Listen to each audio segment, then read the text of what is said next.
السلام علیکم editor and listeners, Urdu novels library میں آپ کا ڈھیر سارا ویلکم۔ میں ہوں ہدا۔ رمز جنون کی ایپیسوڈ نمبر 109 کا پارٹ 2 ہے۔ اگر آپ نے ابھی تک میرے اس چینل کو سبسکرائب نہیں کیا تو جلدی سے بھی سبسکرائب کر دیں، لائک اینڈ شیئر کریں اور اپنی رائے کامنٹ باکس میں لازمی دیں۔ میرا دوسرا چینل ہے ہدا ناول، اس کو بھی جا کے جلدی سے سبسکرائب کریں، ادھر کم از کم 1000 سبسکرائبر جو ہے وہ کمپلیٹ کروا دیں۔ اور اس کے علاوہ وہاں پر اتنے مزے کے ناولس پوسٹ ہو رہے ہیں، آپ لوگ جا کر ایک دفعہ صرف ناولس کو ریڈ کر کے دیکھیں۔ آپ لوگ جو ہے وہ آپ لوگوں کی الگ الگ طرح سے جو ہے وہ کیٹیگریز کے ناولز ہیں وہاں پر، تو مجھے امید ہے کہ آپ لوگوں کو بہت مزہ آنے والا ہے۔ تو چلیں سٹارٹ کرتے ہیں۔ تہجد کے وقت سجدے میں گری وہ ہنسیانی رو رہی تھی۔ انہی سجدوں میں خدا سے وہ اسے مانگتی رہی۔ 2 سال ریاض رتے کم نہ تھی، وہ مل جائے زندگی سے ہر شکوہ ختم ہو جائے۔ وہ ملا مگر وہ اسے پا نہ سکی۔ اللہ اسے ہرٹ کرتا ہے، ہمیشہ اسے یہی لگا تھا، آج بھی یہی لگ رہا تھا۔ اللہ نے اسے ایسی تکلیف دی جس کا سدباب ممکن نہ تھا۔ ٹھنڈے یک فرش پر وہ اب چت لیٹ چکی تھی، بخار سے تپتا ہوا چہرہ، آنکھیں گلابی، جسم ہلکا ہلکا لرزتا۔ زندگی سے صرف اسے نہیں مانگا تھا، بہت کچھ مانگا تھا مگر کچھ نہ ملا تھا۔ وہ گلٹی تھی، وہ نادم تھی، وہ شوق تھی، اسے ملال تھا۔ اسے ملال تھا اس عالیشان مرد کو چاہنے کا، اسے ملال تھا اپنی سیلف ریسپیکٹ مشروع کرنے کا۔ وہ اپنی گردن پر دونوں ہاتھوں کا دباؤ ڈالتی جا رہی تھی۔ چہرہ نیلا ہونے لگا، سانسیں اکھڑنے لگی، وہ بلک بلک کر روتی رخ موڑ گئی تھی۔ آنسو زمین پر گرنے لگے، خوف، پچھتاوا، ندامت سب کچھ مل کر اس کے گرد پھندا کستے چلے گئے تھے۔ بخار بڑھتا گیا، بدن شل ہوتا گیا۔ وہ اس نے خود کو غنودگی میں جاتا ہوا محسوس کیا تھا، مگر نیند میں بھی سکون نہ تھا۔ وہاں بھی وہی چہرہ، وہی حسرت، وہی ادھورا پن اس کا تعاقب کر رہا تھا۔ کچھ دعائیں قبول ہو کر بھی انسان کو توڑ دیتی ہیں۔ لاؤنج میں سرخ نرم قالین پر کپڑا بچھا ہوا تھا، اس پر بے حد پرتکلف ناشتہ سجا تھا۔ دیسی انڈوں کا آملیٹ، بکرے کا شوربہ، تندوری روٹیاں اور پراٹھے، بالائی مکھن اور گرم گرم چائے، خوبانی کا مربع اور خالص شہد۔ وہ کارپٹ پر بیٹھی اس ناشتے سے لطف اندوز ہو رہی تھی۔ انگلی سے خوبانی کا مربع اس نے منہ میں ڈالا تھا، اب وہ خالص شہد انگلیوں سے چاٹ رہی تھی۔ بکرے کے شوربے والی مٹی کی رکابی میں وہ روٹی کے چھوٹے چھوٹے ٹکڑے کرتے ڈال چکی تھی۔ وہ انہیں اس شوربے میں مسلتے اب مزے سے کھا رہی تھی۔ للما خانم لاؤنج میں داخل ہوتے ناگواری سے منہ بنا کر رہ گئی تھی۔ پشیمینہ دودھ کا گلاس لے کر آؤ، وہ بلند آواز میں بولی تھی۔ للما خانم کو مکمل اگنور کیا گیا تھا۔ اللہ جی، اللہ باجی، پہلے تو یہ کھا لو، ایسا لگ رہا تمہارے ساتھ کوئی جنات بھی رکھا ہے۔ پشیمینہ دودھ کا گلاس ملالہ خان کے سامنے رکھتی بڑبڑائی تھی۔ میرے خان کے پاس بڑی دولت ہے پشیمینہ، میرا بھی حق بنتا ہے آخر، ورنہ سامنے کھڑی میری مورے میرے خان سے سب کچھ چھین لے گی۔ وہ دودھ کا گلاس لبوں سے لگا گئی تھی۔ یہ کیا تماشا لگا رکھا ہے ملالہ، میز پر جا کر کھانا کھاؤ، جاہل لگ رہی ہو اس وقت تم۔ وہ 2 ٹکے کا لڑکی، للما خانم ناگواری سے بولتے صوفے پر بیٹھی تھی۔ 2 ٹکے کی لڑکی نہیں، 2 ٹکے کی ماں باپ کی بیٹی۔ ملالہ نے تانبے کا گلاس اٹھا کر زمین پر دے مارا تھا، زوردار آواز آئی تھی۔ للما خانم ہڑبڑا کر کھڑی ہو گئی، رنگت سرخ ہو گئی۔ بھول گئی تم خان بھی کہاں سے تھی تم؟ ملالہ خان نے للما کو سرخ آنکھوں سے دیکھا تھا۔ لوگوں کے گھروں کے ٹکڑوں پر پلتی تھی تم، روکھا سکھا کھا کر گزارا کرنے والی کے نخرے تو دیکھو۔ وہ استضائی ہنسی تھی۔ ملالہ تم ہوش میں ہے، ہم مورے ہیں تمہارا۔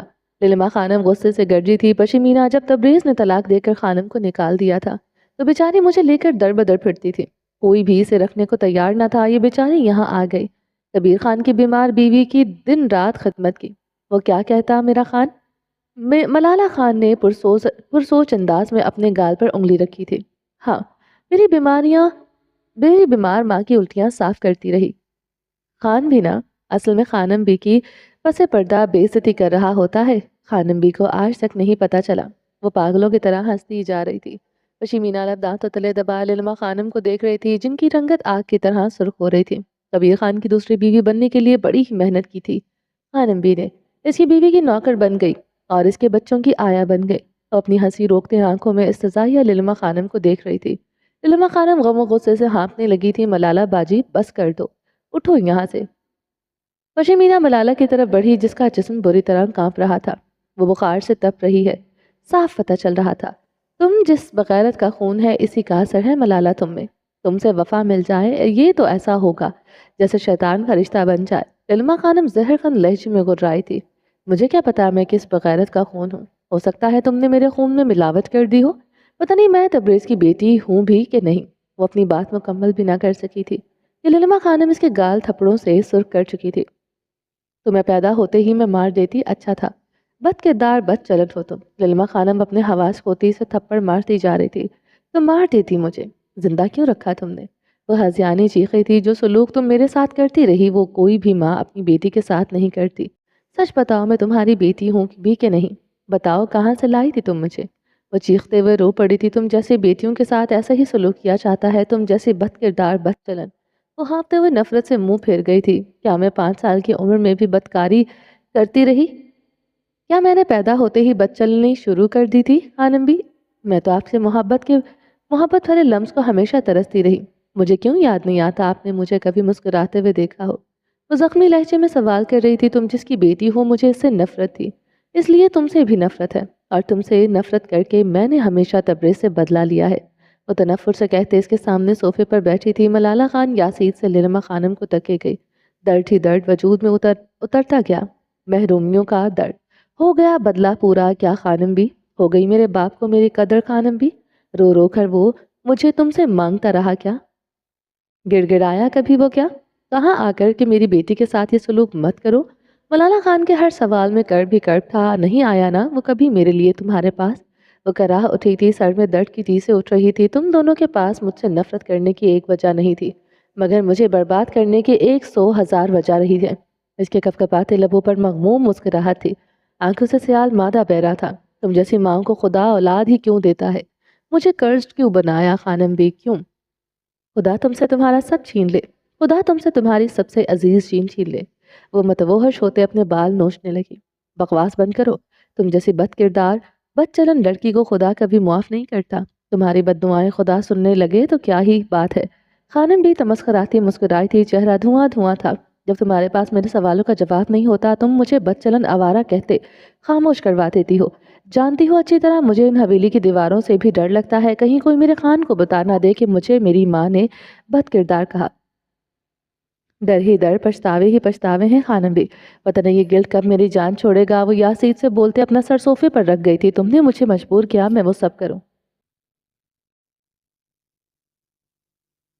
وہ یاسید سے بولتے اپنا سر صوفے پر رکھ گئی تھی۔ تم نے مجھے مجبور کیا میں وہ سب کروں۔ تم نے مجھے گالی بنا دیا۔ میرا جرم صرف اتنا تھا کہ مجھے تمہاری پہنائی گئی زنجیروں کی میں عمر بھر کے لیے قید نہیں ہونا تھا۔ میں ساری عمر دوغلی زندگی نہیں گزارنا چاہتی تھی۔ میں تمہاری کٹ پتلی بن کر نہیں رہنا چاہتی تھی۔ اس نے ٹوٹے لفظوں سے بولتی ہچکی لی تھی۔ سب کچھ تم نے مجھ سے کروایا، اس سب کی ذمہ دار صرف تم تھی۔ سزا تم نے مجھے بنایا۔ اس نے صوفے سے سر اٹھایا، اس کی آنکھوں میں خون اترا ہوا تھا۔ آئندہ مجھے بد چلن بد کردار مت کہنا، میں تم جیسوں سے بہت اچھی ہوں۔ گناہ کر کے اس پر ڈٹی نہیں رہتی۔ مجھے اپنا گناہ قبول کرنا آتا ہے اور سزا سہنا بھی جانتی ہوں۔ اگر پاسدار تم جیسے ہوتے ہیں تو شکر ہے میرا نام ملالہ خان ہے۔ وہ چبا چبا کر بولتے للما خانم کی آنکھوں میں آنکھیں گاڑے ہوئی تھی۔ للما خانم کاٹدار نگاہوں سے اسے دیکھتی رہی۔ کیا کیا ہے میں نے زنا نہیں کیا، صرف ایک غلطی کی تھی جس پر میں نادم ہوں، شرمندہ ہوں۔ اس سب میں کسی کا کچھ نہیں بگڑا۔ تباہ و برباد صرف ملالہ خان ہوئی، مٹی کے ساتھ مٹی صرف ملالہ خان ہوئی۔ اسے کھو دیا جو صرف میرا تھا، جسے خدا نے میرا بنایا تھا، اور میں نے اسے گنوا دیا۔ تم نے اسے میرا گناہ اس لیے بنایا کیونکہ تمہارے پاک منصوبوں پر میں پانی پھیر چکی تھی۔ وہ چبا چبا کر نفرت آمیز لہجے میں کہہ رہی تھی، بکواس بند کرو ملالہ، درخزے حویلی میں ہے، اس نے یہ سب سن لیا تو میں دھکے دے کر نکال دے گا۔ آگے اس کی زندگی میں تمہاری ردی جیسی حیثیت نہیں، وہ بھی ردی ہے میری نظر میں۔ وہ متوحش ہوتی حلق کے بل چیخی تھی، پشمینہ اسے یہاں سے لے کر جاؤ، اس کا بخار اس کا سر پر چڑھ گیا ہے۔ للما خانم نے اس کا ہانپتا بدن دیکھتے غصے سے کہا تھا، سر پر نہیں چڑھا، تم لوگوں کی کالی سوچ میری روح پر چڑھ چکی ہے۔ تم مورے نہیں، خوفناک بدروح ہو جو میرے کندھوں پر بیٹھی ہوئی ہے۔ دیکھو مجھے تمہاری بوجھ سے سانس بھی نہیں آ رہا۔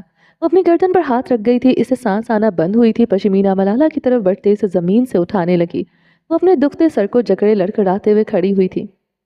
پشمینہ یہ میرے خان کی دولت پر نظر رکھے ہوئے تھی۔ یہ چاہتی تھی میں اس کا بچہ پیدا کروں اور پھر یہ ساری دولت اپنے نام لکھوا لیں۔ اس کے بعد یہ میرے خان کی جان لینا چاہتی تھی۔ ملالہ، للما خانم چیختے ہوئے کھڑی ہوئی، وجود پسینے سے تر ہوا۔ یہ سب خود سے بھی چھپائے ہوئی تھی جو ملالہ یوں کہہ گئی تھی، چیخو مت، میں سب جانتی ہوں، تم میرے خان کی جان لینا چاہتی ہو، اس لیے تو انایا کے بچے کو تم نے مارنے کی کوشش کی، کیونکہ تم چاہتی تھی کہ خان کا بچہ میں پیدا کروں۔ وہ للما خانم کے مقابل آن کھڑی ہوئی تھی۔ للما خانم شل سی کھڑی تھی، چہرہ ایسے جیسے لٹھا۔ اسی لیے تو میں نے خان کا بچہ پیدا نہیں کیا، تمہاری وجہ سے میں ماں نہیں بنی، وہ للما خانم کی آنکھوں میں دیکھتے زخمی لہجے میں بولی تھی۔ اس انکشاف پر للما خانم کی رنگت میں انگارے دہکے تھے۔ اس بے حس عورت کی وجہ سے میں نے سب سے بڑی قربانی دی، میں ماں نہیں بن سکی، یہ عورت مجھے کھا گئی۔ اب بال مٹھیوں میں دبوچے درد و کرب سے چیخیں مار رہی تھی۔ یہ کیا تماشا ہو رہا ہے؟ درخزی خاندادہ کی آواز پر للما خانم کی رنگت فک ہوئی۔ وہ کچھ سن نہ چکا ہو، وہ گھبرا گئی تھی۔ اوہ، میرا خان آیا ہے، واہ میرا خان، خدا نظر بد سے بچائے میرے خان کو، ایسے ہی تو یہ میرے دل میں نہیں رہتا۔ عالی شان مرد، میرا خان ایسا ہی ہے۔ وہ درخزی خاندادہ کی طرف پلٹتے مسکرائی تھی۔ وہ سیاہ شلوار قمیض پر آف وائٹ شال کندھوں پر ڈالے ہمیشہ کی طرح باروب لگ رہا تھا۔ وہ بھاری قدموں سے چلتے ہوئے ملالہ کے قریب آیا تھا، لگتا ہے رات پوری بوتل پھر سے ختم کی ہے۔ وہ اس کے روبرو کھڑا اسے خون اتری آنکھوں سے دیکھ رہا تھا۔ میرے گھونٹ گھونٹ کو تم نے جو بوتل بنا دیا، اچھا نہیں کیا تم نے؟ اے ساقی، یہ کیا کیا؟ گناہگار تھے ہم، اس سے انکار بھی نہیں تھے، مگر اتنے بھی نہیں کہ مقدر میں بزخ لکھ دیا۔ پیاس تو لمحوں کی تھی، سزا عمر بھر کی ملی، ایک خطا کے عوض سارا مقدر جلا دیا۔ ہم نے تو مانگی تھی بس تھوڑی سی بے خودی، تم نے تو ہوش سمیت سب کچھ لٹا دیا۔ درخزے کی نشیلی آنکھوں میں دیکھتے زخمی سا ہنسی تھی، آنکھیں شدت گریہ سے گلابی ہو گئی تھی۔ کتنی تم چال باز عورت ہو ملالہ، رات ایک غریب انسان پر تم نے ستم ڈھایا، اس پر ظلم کیا، وہ بیچارہ ہسپتال میں پڑا ہے، چار بچے ہیں، بیوی ہے اس کی، مجھے بھی اپنے گناہ میں شامل کر لیا، کیا سوچ کر یہ سب کیا ملالہ؟ وہ اس کا جبڑا سختی سے اپنی آہنی گرفت میں دبوچ گیا تھا۔ تم نے کروایا ہے یہ سب مجھ سے خان، تمہارے خوف نے مجھے یہ سب کروایا۔ کیا کہا تھا مجھ سے خان کہ اب مجھ سے ذرا سی بھی غلطی ہوئی میری جان لے لو گے، مجھے معاف نہیں کرو گے؟ تمہیں پتا ہے میں تمہاری کتنی وفادار ہوں، پھر بھی یہ کیوں کہا خان؟ وہ گھٹی گھٹی آواز میں بولتے ہچکی لے گئی تھی۔ درخزے کی گرفت اس کے جبڑے پر سخت سے سخت ہوتی چلی گئی۔ وہ بخار اور نکاہت سے بری طرح لرس رہی تھی۔ وہ اسے نفرت آمیز نگاہوں سے گھورتا رہا۔ رات سے وہ خود کو معاف نہ کر پا رہا تھا۔ اعتبار کیا نہیں چاہتا، اعتبار کمایا بھی جاتا ہے ملالہ، اعتبار ہی تو کیا تھا جو اس غریب پر گولیاں چلا دی۔ تم بتاؤ، تم اس کے ساتھ گاڑی میں بیٹھ کر آئی؟ اگر دلشیر خان ایسا کرتا، کیا تم کبھی اس کے ساتھ گاڑی میں آتی؟ مگر میں نے کچھ نہیں سوچا، صرف تمہاری بات پر اعتبار کیا۔ میرا اعتبار ایک بار پھر تم نے گنوایا۔ وہ تنفر سے کہتے اسے اپنی گرفت سے آزاد کر گیا تھا۔ وہ خود اذیتی سے مسکراتے آنکھیں موند گئی تھی۔ میں نے تمہیں اور تمہاری دی گئی ہر اذیت کو معاف کر دیا خان، مجھے یقین ہے خدا کے سامنے تم میرے مجرم بن کر نہیں آؤ گے، تم نہ یہاں میرے بن سکے نہ اس جہاں میں بن سکو گے۔ وہ آنکھیں کھولتے خود اذیتی سے بولی تھی، قاتل مقتول کا گناہ گار ہوتا ہے، پہلی بار سنا ہے۔ وہ تمسخراتی ہنساتا ہوتا ہے، کبھی کبھی مقتول بھی گناہ گار ہوتا ہے۔ مقتول قتل ہوا، سب کو خبر ہو گئی، مگر کبھی کبھی قاتل کا بھی قتل ہوتا ہے، بس فرق یہ ہے کہ وہ خاموش ہوتا ہے اور کسی کو پتہ نہیں چلتا۔ وہ اسے شکوا کے نہ نگاہوں سے دیکھتے اس کی قمیض مٹھیوں میں دبوچ گئی تھی۔ قتل کر کے بھی خود کو مقتول سمجھتا تھا، وہ اس مرد کو کبھی معاف نہ کرنے والی تھی۔ درخزے کی آنکھوں کی سرخی بڑھتی گئی۔ ملالہ، جاؤ درخزے کے لیے اچھا سا ناشتہ بنا کر لاؤ، للما خانم نے اسے ٹوکا تھا۔ وہ بخار میں اپنی سد بد کھو رہی تھی، وہ کچھ الٹا سیدھا نہ بول دے۔ للما خانم اندر سے ڈر گئی تھی، خان کرے گا وہ اچھا ناشتہ کیا خانم بھی؟ اب تو جا رہا ہوگا اپنی پیاری بیوی کو ڈھونڈنے، سارا دن پہاڑوں کو چھان مارے گا، کسی کونے خدرے سے تو وہ نکل آئے گی۔ وہ تمسخراتی ہنسی ہنستے پیچھے ہوئی، کبھی تو کسی کونے خدرے سے نکلے گی، اس دن وہ واپس میرے پاس ہوگی، تمہاری نظروں کے سامنے ہی رکھوں گا اسے دن رات۔ وہ صفاقی سے بولا تو ملالہ خان کے کرب میں اضافہ ہونے لگا۔ میں تو جلاپے کی آگ سہ لوں گی خان، وہ نہیں سہ سکے گی، پھر سے بھاگ جائے گی، پھر واپس لاؤں گا، قیامت تک مجھ سے بھاگے گی، میں قیامت تک اس کا پیچھا کرتا رہوں گا۔ وہ میری ہے رہے، چاہے اس کے حصول کے لیے خود خواری مقدر بن جائے۔ وہ اس کے ذکر پر سرد آہیں بھرتا تھا۔ سانس کیسے لے رہے ہو اس کے بنا خان؟ نہیں لے رہا، اس کے بنا میری سانسیں، میری دھڑکنیں نہیں چلتی۔ وہ اتنا شفاق ہرگز نہ تھا، مگر اب کیا ہو گیا؟ کیا پتا وہ مر گئی ہو؟ مقابل نے لفظوں سے دل چیرا تھا، دل چیرنے والا سوال کیا۔ زندہ ہے وہ نہیں مر سکتی، پورے یقین سے کہا۔ یہ الگ بات ہے، دل ڈوب کر ابھرا تھا۔ وہ اسے دیکھتی رہی، دل کے ایک کونے میں تکلیف کے ساتھ درد اسے بھی ہوا تھا۔ اتنا یقین کیوں خان؟